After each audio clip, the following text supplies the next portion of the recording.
अजिंक्य तारा पर महत्वपूर्ण चर्चा होगी। वो वहां स्वराज के प्रशासन में एक बहुत ही महत्वपूर्ण बदलाव का फैसला करेंगे और उसके बारे में हर जानकारी अन्नाजी पंत को मिलेगी। हे भगवान, राजकुमार शंभू!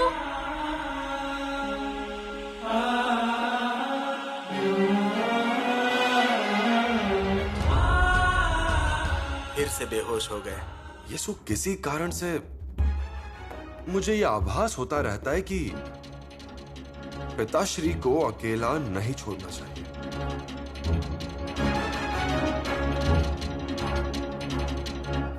यीशु, हम आपकी बेचैनी समझ सकते हैं, लेकिन एक बात को ध्यान में रखना, एक पुत्र होने के नाते हम शायद अपने पिता की देखभाल करने में कमी कर सकते हैं, लेकिन स्वराज्य के सैनिक की हैसियत से छत्रपति की देखभाल में कोई कसर नहीं रखी जाएगी। युवराज, छत्रपति शिवाजी महाराज की विजय हो! छत्रपति शिवाजी महाराज की विजय हो! छत्रपति शिवाजी महाराज की विजय हो!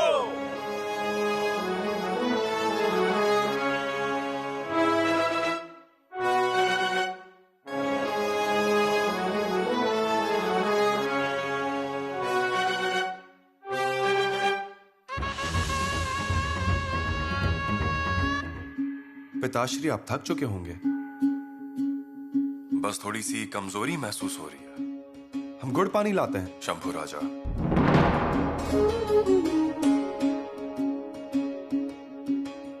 आप हमारी कितनी फिक्र करेंगे? पूरी यात्रा में आप हमारी फिक्र कर रहे थे कि ये लेकर आते हैं, वो लेकर आते हैं। लगातार आपकी जांच जारी थी। हमें बीच में थोड़ा सा पसीना क्या आ गया? आप तो घोड़े पर से उतरकर हमारे पास तुरंत चले आए। पिताश्री, आज आपकी वजह से ही स्वराज्य में खुशहाली फैली है। फिर आपको पसीना आया इसलिए हम घोड़े से उतर आए। इसमें कौन सी बड़ी बात है? शंभू राजा, यहाँ बात बड़प्पन की नहीं है। यहाँ बात है वो हमारे प्रति चिंता की। पिताश्री, यही और ऐसे ही कई विषय पर आपसे खुलकर बात करनी है, खुलकर विचार विमर्श करना है। इसीलिए ही हमने आपको यहाँ हमारे पास बुलाया। कैसा है ना शंभू राजा, रायगढ़ पर हमें फुर्सत ही नहीं मिलती है। पिताश्री, हमें भी आपसे बहुत सारी बातें करनी है। अब हम यहाँ लंबे समय के लिए रहने वाले हैं। हम भी रुकने वाले हैं। आराम से बातें करेंगे। नहीं नहीं, छत्रपति बीमार है, इसलिए युवराज का समय व्यर्थ नहीं होना चाहिए। आप कल सुबह ही रायगढ़ के लिए रवाना हो जाएंगे। पिताश्री, हमें बहुत बातें करनी है आपसे। बहुत सारे विषय पर विचार विमर्श करना है। वो आज ही कर लेते हैं। ठीक है, पर आप अब आराम कीजिए। दूर का सफर तय किया है। आपसे बात करेंगे तो सारी थकावट चली जाएगी। पिताश्री, बातें करके मन प्रसन्न हो जाएगा, पर शरीर का क्या? आप सो जाइए।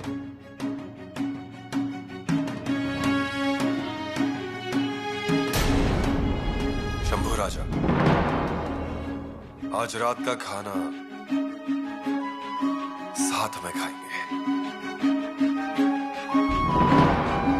जी पिताश्री।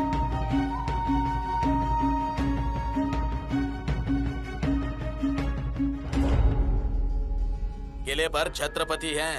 जी। पहरा चौकन्ना रखना। जी। और किसी भी प्रकार की ढिलाई नहीं चलेगी। जी। और हाँ, अपने सभी सैनिकों को सूचना दो। जी। चौकियों की पहरेदारी चौकन्ना रहकर करें। जी। और कुछ भी संदिग्ध दिखे तो यहाँ तुरंत खबर पहुँचाओ। जी। अरे भाई, ये जोखिम है, क्योंकि किले पे महाराज भी हैं और युवराज भी हैं। पर एक बात पूछनी थी। वो क्या? यहाँ जो कुछ भी होगा, ऐसी सारी छोटी बड़ी बातें सुन्नीस को बतानी है क्या? अरे चुप रहो।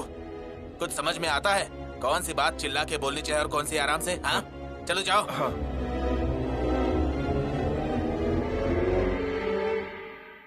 यहाँ की हवा काफी अच्छी है। जी युवराज। वायुमंडल भी काफी अच्छा है। जी जी युवराज। और भूख भी अच्छी लगती है। यहाँ के पानी का स्वाद भी अच्छा है।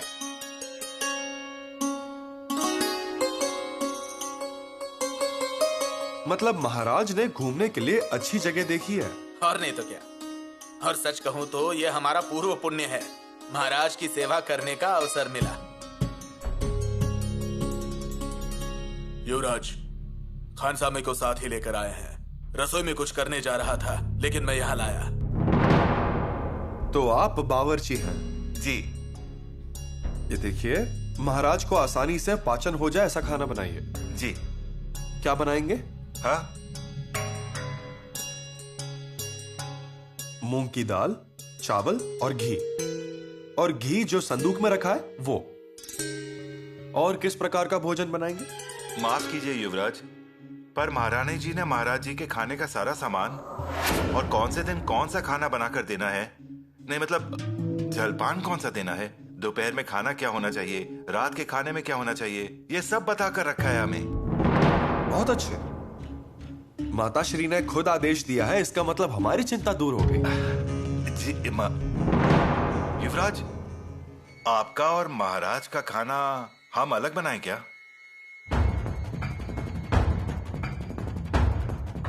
आपके लिए एक सब्जी बनाते हैं, सबसे प्यारी सब्जी और एकदम स्वादिष्ट सब्जी है यहाँ की, आपको बहुत अच्छी लगेगी।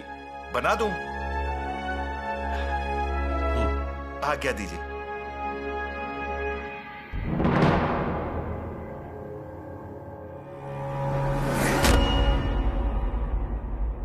पुतला रानी, क्या हुआ? सच में इच्छा नहीं हो रही। आज दोनों किले पर नहीं है। नहीं तो आपको तो पता ही है, सब साथ में खाना खाते हैं। थाली में ये सब्जी डालो, वो सब्जी डालो। फिर महाराज इनकार कर देते हैं। फिर उन्हें थोड़ा और लेने के लिए हम कहते हैं। कभी महाराज रोटी लेने से इनकार कर देते हैं। फिर हम उन्हें थोड़ा और खाइए कहकर और खिलाते हैं। सही कहा। पर अब क्या कर रहे होंगे? खाना खाया होगा और महाराज और राजकुमार शंभू दोनों बिल्कुल एक जैसे हैं। काम में व्यस्त हो जाते हैं, फिर खाना पीना सब भूल जाते हैं। ये आपने बिल्कुल सही कहा है। और उसमें महाराज की ऐसी प्रकृति। पुतला रानी जी, चिंता मत कीजिए। चिंता नहीं, पर पुतला रानी जी, हम स्वराज्य की महारानी हैं, इसलिए दूर तक देखने की हुनर हम में भी आ गई है, महाराज की वजह से। मतलब महाराज आराम करने के लिए जाने वाले हैं और हम उनके साथ नहीं होंगे। ये बात जब हमें पता चला, तब हमने हमारे रसोइये संतू बाबा को पहले ही किले पर भेज दिया है। इसलिए महाराज के खाने पीने की चिंता मत कीजिए। ये तो बहुत अच्छा हुआ। उन्हें और कुछ बताने की जरूरत ही नहीं। महाराज की पसंद नापसंद उन्हें अच्छे से मालूम है। हे जगदीश्वरा, इसलिए निश्चिंत होकर खाइए। चलिए अब शुरू कीजिए।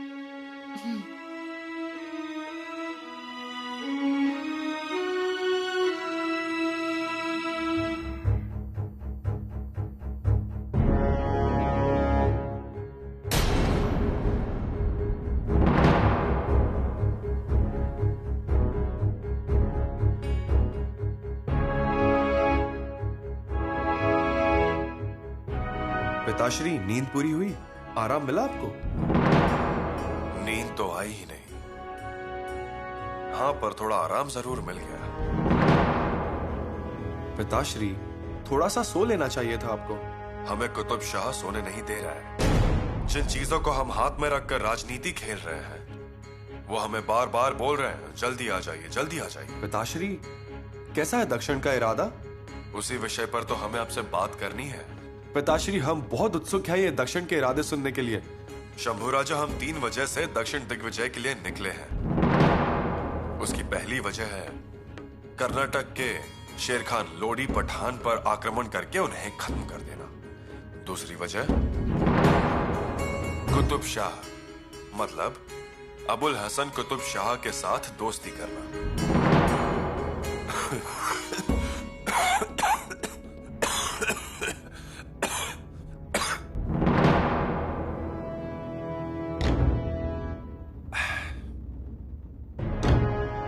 पिताश्री, बाद में बात करते हैं। और तीसरी वजह, दक्षिण देश की सत्ता ये दक्षिण के हाथ में ही रहनी चाहिए।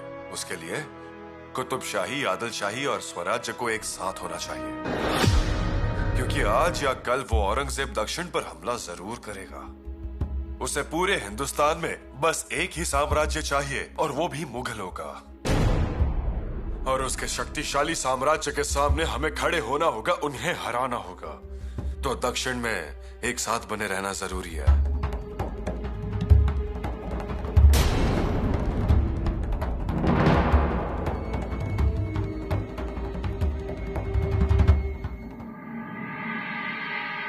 पिताश्री, जब हमारे स्वराज्य ने जन्म लिया था, तब हमें नाकाम करने के लिए आदिल शाह ने कितने शक्तिशाली सरदारों को भेजा था। सरदार फतेह खान, पहले वो आया।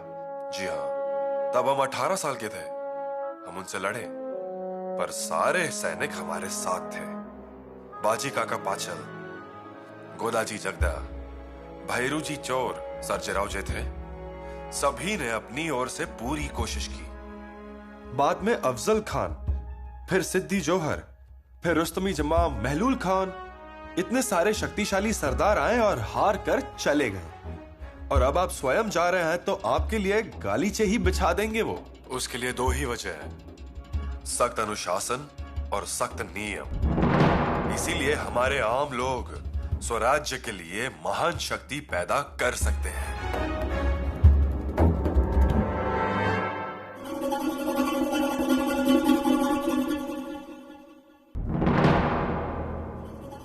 क्या बात है? आपको दिख रहा है क्या अजिंक्य तारा? आइए मोरोपंत, आइए। नहीं, मतलब इतनी गौर से देख रहे हैं आप अजिंक्य तारा की तरफ? आहट सुन रहा था। आहट? और इतनी दूर से? अच्छी, यही एक ही तो बात है दूर से सुनने की। आहट। आहट तो सुन रहा हूं, लेकिन महाराज के मन की बात समझना मुश्किल है। सही कहा, लेकिन मुझे यह समझ में नहीं आया कि महाराज युवराज को साथ लेकर क्यों गए। कारण आज नहीं तो कल पता चल ही जाएगा। राजनीति में कोई कितना भी छुपाए, पता चल ही जाता है। लेकिन मैं क्या कह रहा हूं, पता चले ना चले, लेकिन हमें अपना काम तेजी से शुरू कर देना चाहिए। काम ही करेंगे हम, लेकिन उससे पहले कुछ चीजें निश्चित करनी जरूरी हैं। वो जल्द ही हो जाएंगी। मतलब? थोड़ा धैर्य रखिए मोरोपंत। लोगों में सब्र नहीं है, और उसमें भी हम उनके चंगुल में कभी फंसे नहीं। इसलिए वो अब आप पर हमला करेंगे। हम पर? जी हाँ, आप पर। पर हम किसी के निजी मामले में दखल नहीं देते हैं। यही बात तो लोगों को अच्छी नहीं लगती।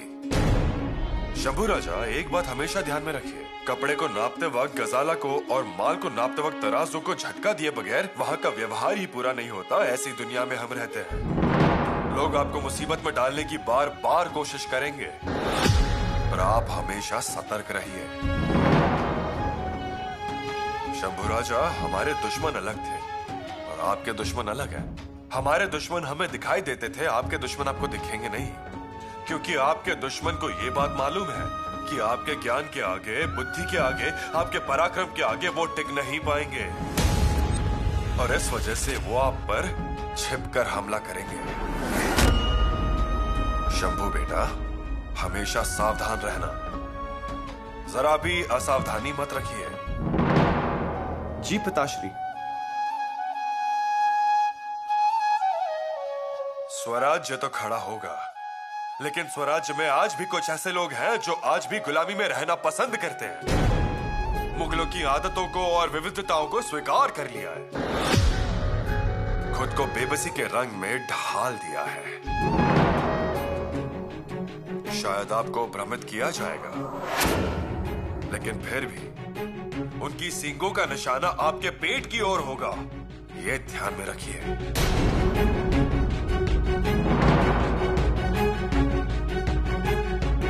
और एक और जरूरी बात यह है कि हम दोनों में भी एकता होनी चाहिए हमेशा। हमारे परिवार में भी संगति होनी चाहिए, नहीं तो हमें बहुत सारी मुसीबतों का सामना करना पड़ेगा। इसीलिए हमारे घर की नींव मजबूत होनी चाहिए, ठीक है? ऐसा कहा जाता है कि दुनिया आपके खिलाफ होगी तो चल जाता है, पर अगर मुल्क आपके खिलाफ है तो ये नहीं चलता। गांव खिलाफ हुआ तो चलेगा, पर घर वाले खिलाफ नहीं होने चाहिए। एक घर अगर पूरी ताकत के साथ मजबूती से हमारे साथ खड़ा रहा तो किसमें इतनी हिम्मत है कि वो हम पर बुरी नजर लगाएं? सच कहा आपने। हमारे घर में परिवार के साथ मंत्री और सरदार भी साथ हैं। उनके साथ अच्छे रिश्ते बनाइए, उनके प्रिय हो जाइए। सैनिकों में तो आप प्रिय हैं ही, वो तो हमें पता है और हमें उसकी चिंता नहीं है। चलिए फिर शंभू राजा, अभी आगे जाने की तैयारी में जुट जाइए। हम जल्द ही किले पर लौट आएंगे, लेकिन आप सुबह होते ही रायगढ़ के लिए रवाना हो जाइए। पिताश्री, फिर आपके साथ यहाँ कौन होगा? हमारे साथ हमारे लोग ही हैं यहाँ, आप चिंता मत कीजिए। पिताश्री, हम 2-3 दिन बाद जाते हैं। नहीं शंभू राजा, अब फिर से अपनी भावनाओं को बीच में मत लाइए। कल सुबह होते ही निकल जाइए, और अब दक्षिण मुहिम के नेतृत्व की जिम्मेदारी आपके ऊपर है। हम मुहिम में रहेंगे, लेकिन पालखी में। हम हाथ में तलवार तक नहीं थामेंगे, हम सिर्फ और सिर्फ आपकी ही तलवार को देखेंगे। हम आपके पराक्रम देखने वाले हैं। पिताश्री, इससे ज्यादा और खुशी की बात क्या हो सकती है?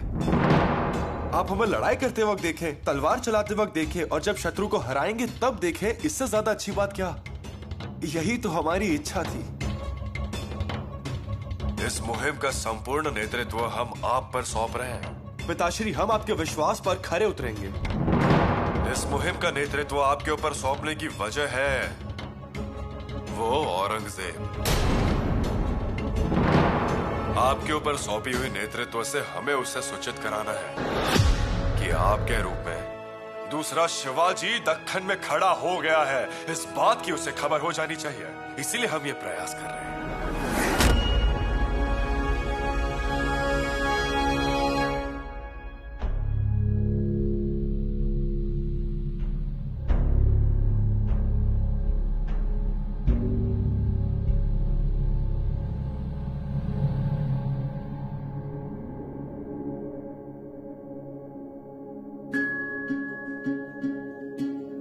पिताश्री, आप आराम कीजिए, दूसरा प्रहार शुरू हो गया है।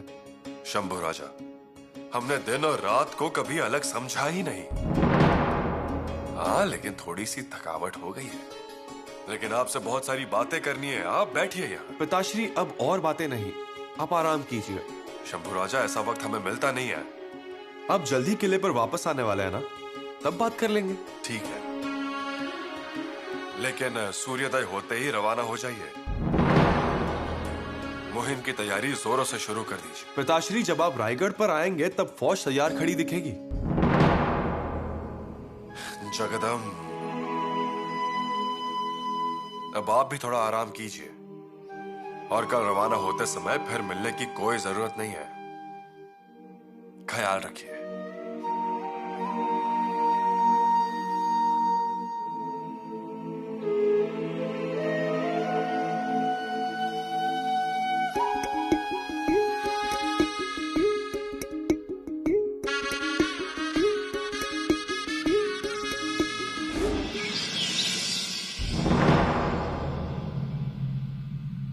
हमें निकलना है। जी युवराज, मैं आगे जाता हूँ और रास्ते का मुआयना करता हूँ।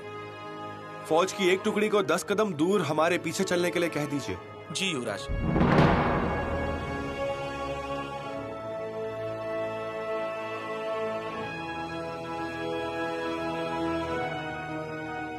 कोई भी गड़बड़ नहीं होनी चाहिए, सावधान रहिए। जी युवराज, चिंता मत कीजिए, पंत सुरनिस ने हमें सारी सूचनाएं दी हैं।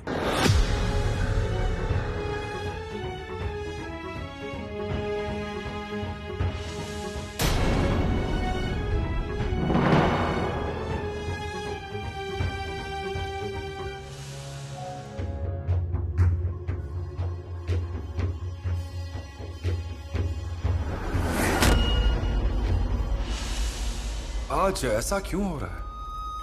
मथुरा में हमें अलविदा करते वक्त महाराज के कदम आगे नहीं बढ़ रहे थे। क्योंकि उस वक्त हम मुसीबत में थे और अब महाराज स्वराज्य में अपने ही किले पर है।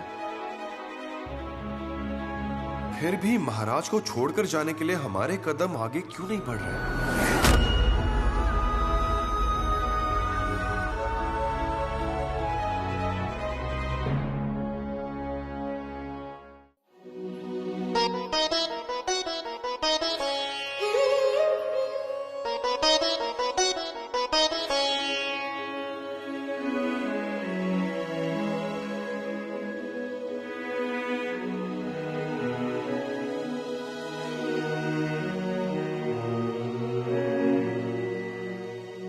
जनाब जी महारानी, ये सब संदूक में डालकर अजिंक्य तारा के लिए भेज दो। अरे नगाड़े बज रहे हैं, कौन आया है? शंभू राजा जी किले पर आ गए हैं। आ भी गए इतनी जल्दी? जी महारानी, जाने की जल्दी, आने की जल्दी। ठीक है, इस शतरंज को संदूक में भरकर रख दो और आज के आज घुड़सवार के साथ अजिंक्य तारा के लिए भेज दो। वहां महाराज का दिल बहल जाएगा।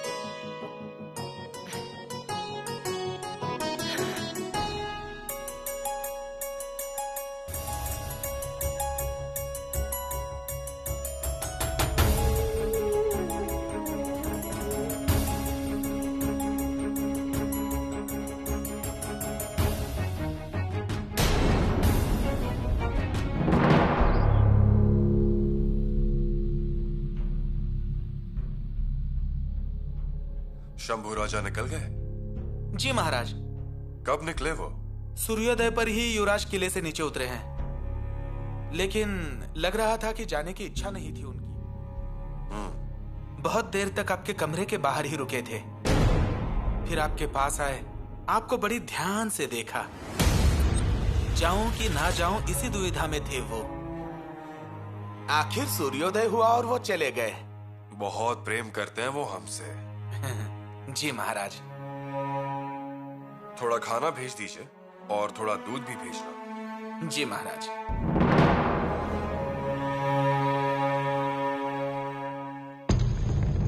हमारी फौज जहां कहीं भी है, सबको वापस बुला लिया जाए। ऐसा कैसे कर सकते हैं युवराज? हमारे कुछ फौजी मुगलों के किले पर घेराबंदी करके बैठे हैं और कुछ तो नासिक की परगनी में हैं। मोरोपंत मुहिम में फंसी हुई फौज नहीं, जो बची हुई फौज है उन्हें वापस बुला लीजिए, ऐसा कह रहे हैं हम। जी जी। इसके अलावा हमारे गांव में जो बारगीर है उन्हें भी बुला लीजिए। जी जी युवराज। नई फौज की अगर भर्ती करनी पड़े तो वो भी कर दीजिए। वो तो हम करेंगे युवराज, लेकिन इतनी जल्दी क्या है? मतलब कारण नहीं पता चला। दक्षिण दिग्विजय। माफ कीजिए युवराज, लेकिन दक्षिण दिग्विजय की तैयारी करने के लिए महाराज स्वस्थ होने चाहिए। उनकी तबीयत सही नहीं है और हम उनके पीठ पीछे कुछ करेंगे तो। हम पर विश्वास नहीं है क्या? विश्वास है युवराज, परंतु महाराज की योजना बनाने में और आपकी योजना बनाने में काफी अंतर है। हाँ, वही कहना चाह रहा था। परंतु फौज को इकट्ठा करने में कितना समय लगता है? परंतु एक बार फौज भर्ती होने के बाद वेतन का और बाकी सारा खर्चा सरकार पर पड़ता है। हाँ, और वो तनाव हमारी तिजोरी पर आता है। ये सब मंजूर है हमें, परंतु हम जो कुछ भी कर रहे हैं वो खुद की मर्जी से नहीं, महाराज के आदेश के अनुसार कर रहे हैं। महाराज ने आदेश दिया है फौज इकट्ठा कीजिए, फौज इकट्ठा कर रहे हैं हम। फिर ठीक है युवराज। और रही बात महाराज की प्रकृति की, तो महाराज की प्रकृति अब अच्छी है, ठीक है? वो बीमारी की वजह से नहीं गए, हवा पानी बदलने के लिए अजिंक्य तारा पर गए हैं और कल रात को ही उन्होंने बहुत सारी बातचीत की हमसे। हाँ, वो हो सकता है, उसमें दो राय नहीं है। अनाजी पंत, जहां मैं कहने वाले बड़े बड़े दुश्मनों ने महाराज के सामने अपनी गर्दन झुका दी, वहां पर बीमारी तो बहुत छोटी बात है। आप चिंता मत कीजिए। ठीक है, पर परंतु मोरोपंत, अब ये परंतु ऐसी सारी बातें मन से निकाल दीजिए। हमारे अनुसार महाराज ज्यादा समय अजिंक्य तारा पर नहीं रहेंगे। किसी भी दिन वो रायगढ़ पर हाजिर हो जाएंगे। इसीलिए महाराज के आदेश की तामील की जाए।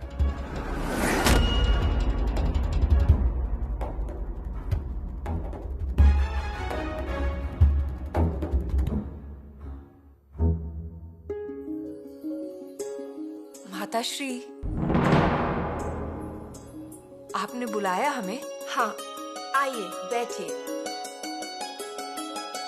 माफ कीजिएगा माताश्री, परंतु अभी हम बैठ नहीं सकते। युवराज का किले पर आगमन हो गया है। हमने दासियों से सुना। देखिए ना, कितनी सुबह निकल गए होंगे। पूरे रास्ते कुछ खाया या नहीं खाया कुछ मालूम नहीं। और इसके बावजूद हमें पता चला है कि किले पर आते ही सीधा दरबार में गए हैं। हम भी तो वही कह रहे हैं युवरागी। युवराज कल ही तो गए थे महाराज के साथ। अजिंक्य तारा पास लगता है, लेकिन है तो दूर ही। वो तो है। मतलब इतनी दूर की यात्रा की और जैसे गए वैसे ही लौट कर आ गए। हाँ, इतनी जल्दी आ गए वापस। हमारे समझ में नहीं आ रहा कि आखिर वो गए क्यों। किस लिए इतनी भाग दौड़, किस लिए इतनी बेसब्री? माताश्री, ये बात तो हम भी नहीं समझ पा रहे। नहीं, अगर जल्दी ही लौटना था तो हमें कह देते, हम चले जाते। हम तो जाने के लिए तैयार थे ना। पर नहीं, ये हमें बिल्कुल पसंद नहीं आया। वैसे भी अजिंक्य तारा पर कड़ी पहरेदारी है ऐसा भी नहीं है। सभी रानियां यहीं पर है। हम में से कोई भी एक चला जाता। मतलब सकवार रानी, सगुना रानी छोटी छोटी चीजों का ध्यान रख सकते थे, है ना? हाँ, परंतु माताश्री, पिताश्री ने ही युवराज को साथ चलने को कहा। इसलिए तो हम चुप बैठ गए। फिर महाराज के मन में क्या होता है ये बात नहीं समझ आती। हम करने कुछ और जाते हैं और हो कुछ और ही जाता है। ये उचित नहीं किया उन्होंने। जी, पिताश्री आपके हैं, परंतु वो छत्रपति हैं। उन्हें ऐसे अकेले छोड़कर आना हमें तो बिल्कुल अच्छा नहीं लगा। परंतु माताश्री, किले पर बहुत से भरोसेमंद लोग हैं उनका ध्यान रखने के लिए, और साथ में सुरक्षा भी तो है। हम आपकी बात मानते हैं, पर हम जैसे नजदीक जाकर कुछ बातें पूछ सकते हैं, वैसे वो पूछ सकते हैं क्या? नहीं पूछ सकते तो अंतर तो होगा ना। वो तो है ही, परंतु पिताश्री की प्रकृति अच्छी ही होगी, है ना? और अच्छी होनी भी चाहिए। पर वो लौट कर क्यों आए, ये बात हमें नहीं समझ आ रही है। किले पर ऐसा कौन सा पहाड़ टूट पड़ा था? माताश्री, युवराज जैसे ही हमारे महल में आएंगे हम उन्हें आपके पास भेज देंगे। ठीक है, हम चलते हैं।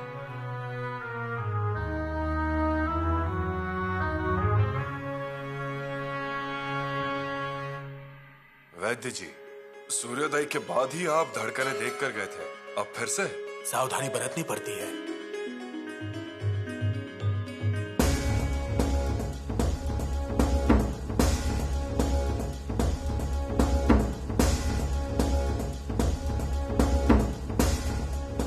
खा लीजिए, उसके बाद दवा देता हूं। ठीक है।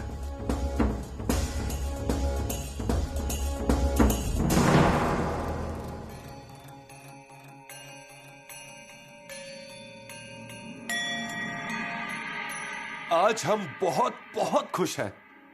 पूरा जीवन सफल हो गया ऐसा लग रहा है हमें। आपको अजिंक्य तारा पर होना चाहिए था येसु रानी। आप भी पिताश्री को देखकर आश्चर्यचकित हो जाएंगे। ऐसे देखकर कल वो ना ही छत्रपति थे और ना ही महाराज थे, ना राजा थे, ना ही बड़े योद्धा थे, ना ही क्षत्रिय कुलावट थे। वो सिर्फ और सिर्फ एक पिता थे। सिर्फ हमारे पिताश्री। कितने विषयों पर बातचीत की हमसे, कितनी छोटी छोटी बातों के बारे में सोचते हैं वो। हमारे लिए उनके मन में कितनी सावधानी है। यीशु रानी, कल पहली बार हमें महसूस हुआ कि हमारे पिताश्री हमारे सिर्फ पिता ही नहीं, हमारे दोस्त भी हैं। कोई अंतर नहीं रखा था उन्होंने। सब कुछ कितना स्वच्छ, सब कैसे चमकते हुए। हम तो उनके पुत्र हैं। हमारी बात तो छोड़ ही दीजिए, पर किसी के लिए भी उनके मन में संकोच नहीं है। धर्म, जाति, पंथ, इसके लिए मन में कोई शत्रुता नहीं। हमसे कहा प्रजा को गले लगाकर रखना है। प्रजा की तरफ से जो समाधान मिला है, यही हमारा सुख है, यही हमारा धर्म भी। बहुत सारी बातें की होंगी, बहुत सी बातें। अच्छा है, इतने दिनों बाद आप दोनों ने साथ वक्त बिताया। यीशु, कल हमें पहली बार पिताश्री की मुट्ठी में बाघ के नाखून के अलावा बचपन मिला। पहली बार उनकी मुट्ठी में तलवार के अलावा मित्रता का बंधन दिखा। उनके सीने पर चिलकट नहीं था, चिंता का एक पतला सा आवरण था। युवराज, आपकी बातें सुन के लगता है कि सचमुच हमने एक बहुत ही सुनहरे मौके को खो दिया। हमसे कहा कि शत्रु की सेनाओं को गिनते मत बैठिए, खुद के फितूर को ढूंढिए। हमसे कहा रुकिए मत, जल्द से जल्द रायगढ़ की ओर रवाना हो जाइए। छत्रपति बीमार है तो युवराज को कोई तकलीफ नहीं होनी चाहिए। काश हम होते तो कितने भाग्यशाली होते ना हम। यीशु, हमने पिताश्री के मुंह से स्वराज्य के तत्व सुने हैं, उनके विचार सुने हैं, उनकी उसके पीछे की भावना समझी। सच में हम तो पिताश्री के पैरों की धूल तक नहीं है। सूर्य की वृद्धि होगी, चांद ढल जाएगा, महीने आ जाएंगे, साल बीत जाएंगे, काल संवत्सर को आलिंगन ले लेगा, शतक आएंगे, शतक चले जाएंगे, पर पिताश्री रहेंगे। हमारे पिताश्री सदैव रहेंगे। ऐसे पिता के हम पुत्र हैं। कितना बड़ा भाग्य है हमारा। और इसीलिए ही हमारे कदम आगे नहीं बढ़ रहे। युवराज, हमें लगता है कि पिताश्री को कहीं बाहर नहीं जाने देना चाहिए। कितना कुछ किया है उन्होंने 15 साल की उम्र से। रात दिन मेहनत की है उन्होंने। परंतु युवराज, अब वक्त है कि हम उनकी तकलीफों को कम करें। और सच कहें तो किले पर सबकी यही इच्छा है। और माताश्री, हे भगवान, हम तो भूल ही गए। बड़ी माताश्री ने आपको अपने महल में बुलाया है।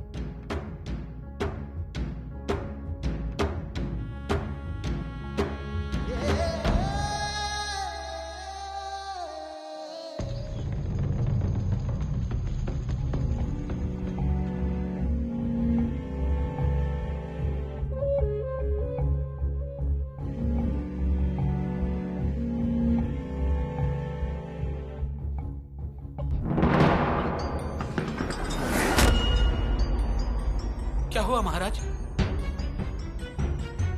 कुछ नहीं, पेट में दर्द हो रहा है। चलिए।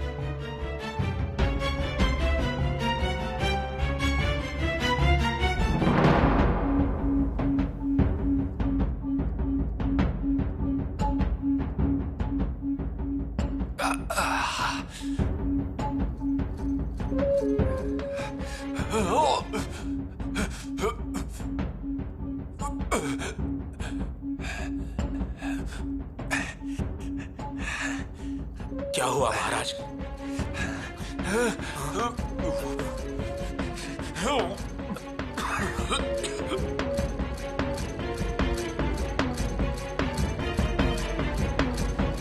मेरे मन में एक शंका थी, इसलिए आपके पास आया।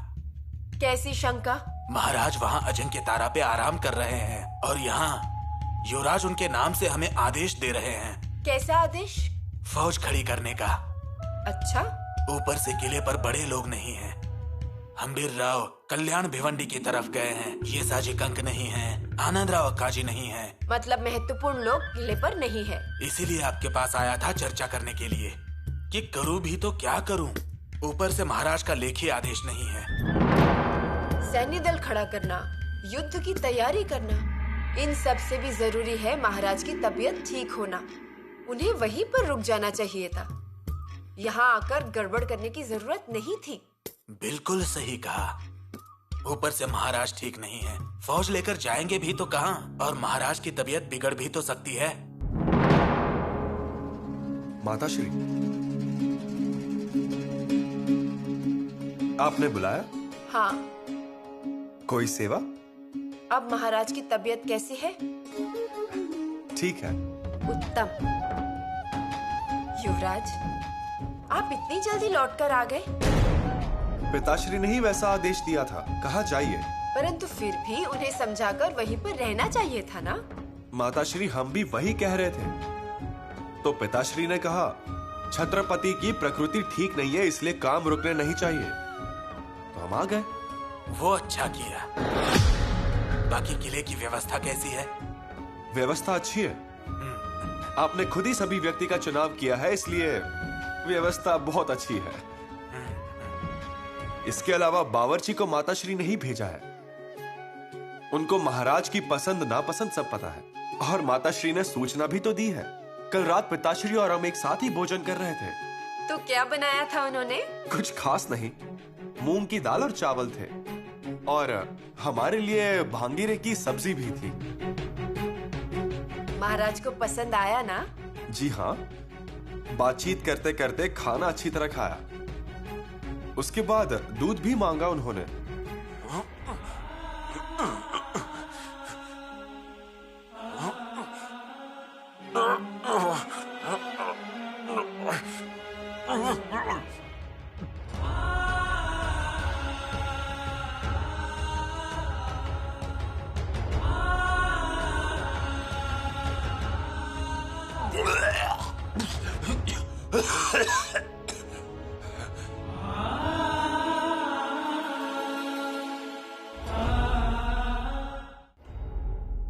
क्या हो रहा है महाराज? पेट में जलन हो रही है। वैद्य जी, बहुत तकलीफ हो रही है। तश्तरी लाओ। जगदम्ब।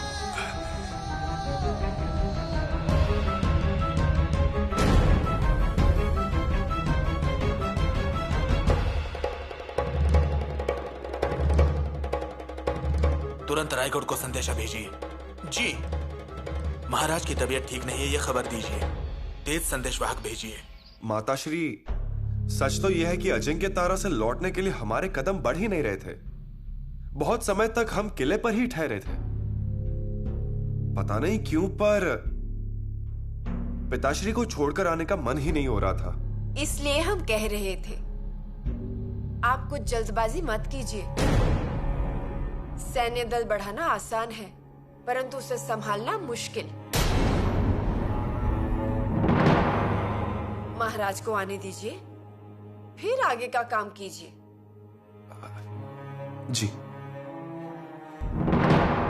प्रणाम महारानी। माफ कीजिए, अजिंक्य तारा से संदेश आया है। संदेश? अजिंक्य तारा से? भेज दो। जी।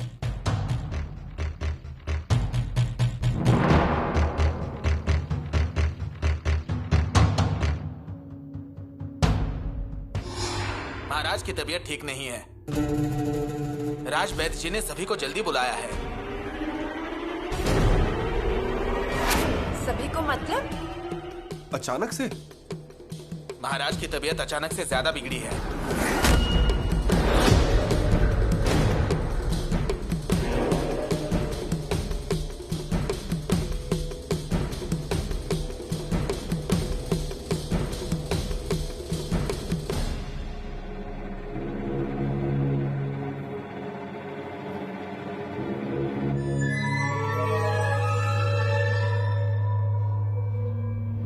पंत सुरनिस ने हमें सारी सूचनाएं दी हैं। महारानी ने महाराज जी के खाने के बारे में और कौन से दिन कौन सा खाना देना है, ये सारी बातें बता दी। आपका और महाराज का भोजन अलग अलग बनाओ।